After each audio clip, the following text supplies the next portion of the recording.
আসসালামু আলাইকুম প্রিয় দেশবাসী। আসন্ন জাতীয় সংসদ নির্বাচনে প্রবাসী ভাই এবং বোনদেরকে যে কোনোভাবে ভোটার তালিকা অন্তর্ভুক্ত করার এবং ভোটদানের সুযোগ দিতে হবে। বাংলাদেশের প্রায় 2 কোটি প্রবাসী ভাই এবং বোন প্রবাসী থেকে বাংলাদেশের রেমিটেন্সের মাধ্যমে আমাদের অর্থনীতির চাকাকে তারা সচল রাখে।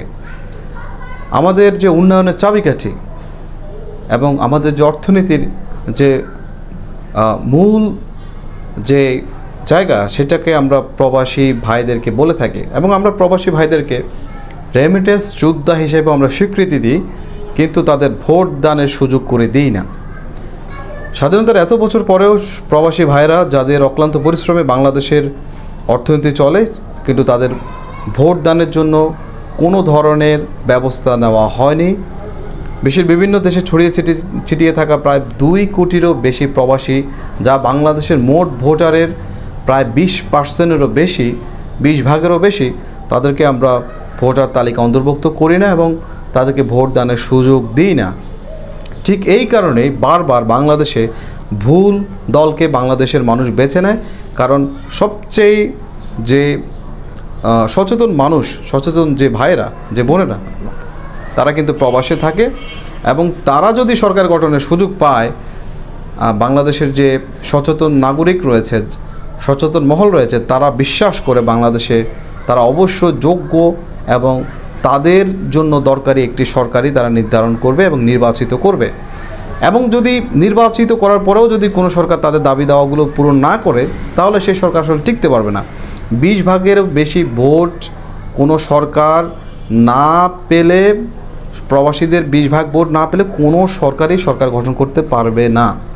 অতএব প্রবাসীদের যে সমস্যাগুলো, তাদের যে পাসপোর্ট পাওয়া থেকে শুরু করে ভিসা প্রসেসিং, যে দালালদের যে দৌরত্ব, এই এয়ারপোর্টের যে হয়রানি, এই টিকিটের যে অতিমূল্যের টিকিট নিতে বাধ্য করা, তারপরে বিদেশ যাওয়ার পরে যে তাদেরকে এই দূতাবাসগুলোতে যে হয়রানি করা হয়, তাদেরকে যে কোনো ধরনের সাপোর্ট না দেওয়া হয় এবং দেশে ফেরার সময় যে লাগেজ কেটে যে মালামাল চুরি করা হয়, আসলে তাদের এই সমস্যার সমাধান তারা নিজেরাই করতে পারবে। কারণ কোনো সরকার যদি তাদের এই দাবি দাওয়াগুলো পূরণ না করে, তাদেরকে যদি কোনো সুযোগ সুবিধা দিতে ব্যর্থ হয়, তাহলে অবশ্যই সেই সরকারের পতন হবে। কারণ 20 ভাগ ভোট না নিয়ে কোনো সরকারই টিকতে পারবে না, কোনো সরকার গঠন করতে পারবে না। অতএব আমরা অন্তর্বর্তীকালীন সরকার এবং নির্বাচন কমিশনের কাছে জোর দাবি জানাচ্ছি, বাংলাদেশের এই 20 ভাগ ভোটার এবং প্রবাসী ভাইদেরকে অবশ্যই ভোট দানের সুযোগ করে দিতে হবে এবং যে কোনো মূল্যে, যে কোনো উপায়ে তাদেরকে এই আগামী সংসদ নির্বাচনে ভোট দানের সুযোগ করে দিতে হবে। অন্যথায় প্রবাসী যোদ্ধা, রেমিটেন্স যোদ্ধাহীন কোনো নির্বাচন বাংলাদেশে মানা হবে না। কোনো নির্বাচন বাংলাদেশে, আগামী নির্বাচন আমরা সমর্থন করব না। আগামী নির্বাচন অবশ্যই ভোটাধিকার নিশ্চিত করতে হবে প্রবাসী ভাইদেরকে, যাদের অক্লান্ত পরিশ্রমে দেশ চলে, এই দেশের অর্থনীতি সচল হয় এবং এই দেশে অন্তত 10 কোটি মানুষ কোনো না কোনোভাবে এই প্রবাসীদের ভাইদের উপরে প্রত্যক্ষ এবং পরোক্ষভাবে কিন্তু নির্ভরশীল। অতএব তাদের সমস্যা তাদেরকে সমাধান করতে দিন এবং যোগ্য একটি দল তারা বেছে নেবে, আমি নিশ্চিত।